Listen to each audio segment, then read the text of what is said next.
Lyford's top cop is fed up with fraudulent calls. He says someone is calling people in town, threatening to cut off their power unless they pay up. Channel 5's Daisy Martinez joins us live with more on those threats. Daisy? That's right. Chief Andres Maldonado says some of the older folks in town are reporting suspicious phone calls. They're being threatened to be left out in the heat if they don't shell out hundreds of dollars for a supposed unpaid light bill. It's a quiet town with less than 3,000 residents. Trouble is stirring. Someone is targeting folks over the phone. Jose Morales was one of those targets. No sé por qué a uno de viejo le hacen eso, pues no tiene, ¿por qué razón?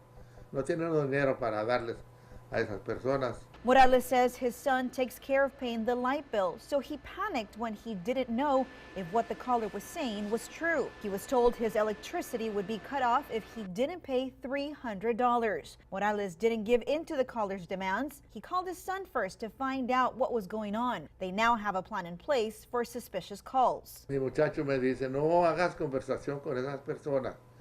Si no es una persona conocida, un número de teléfono conocido, está bien, pero si no, cuélgale. ¿Y sí? Y es lo que hago ahora. Police Chief Andres Maldonado isn't happy that this is happening to folks in his town. Maybe there are some folks out there that have already given them their credit card information. So that's our concern. We'd hate for especially the elderly to be taken advantage of in that situation. The chief says the phony callers are identifying themselves as employees with Magic Valley Electric Co-op. Magic Valley spokesman Luis Reyes says they are aware of the phony calls being made to their customers. Some are being told their light will be disconnected if they don't make a payment. Others are being charged for supposed inaccurate meter readings. Reyes says Magic Valley will never call to demand payment and threaten to disconnect services. Chief Maldonado is asking community members to stay alert. He says one phony call can cost them much more than a one-time payment. They could be risking losing all their money out of their bank accounts. People can actually clone their identity, clone that credit card, and make other purchases that are not authorized. Chief Maldonado says anyone who's received a suspicious phone call or gave money to a possible phony needs to report it to police as soon as possible.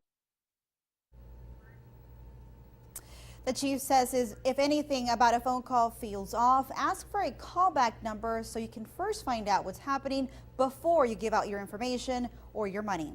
Live from the Cameron County Newsroom, Daisy Martinez, Channel 5 News at 6.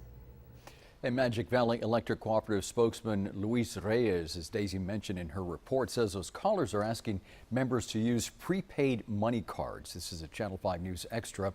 A reminder, Magic Valley Electric Cooperative does not call or demand payments with threats of disconnecting. If you suspect you are speaking to an imposter, you're asked to get as much information from that caller as possible and then report it to local authorities, and never give out any of your personal information over the phone.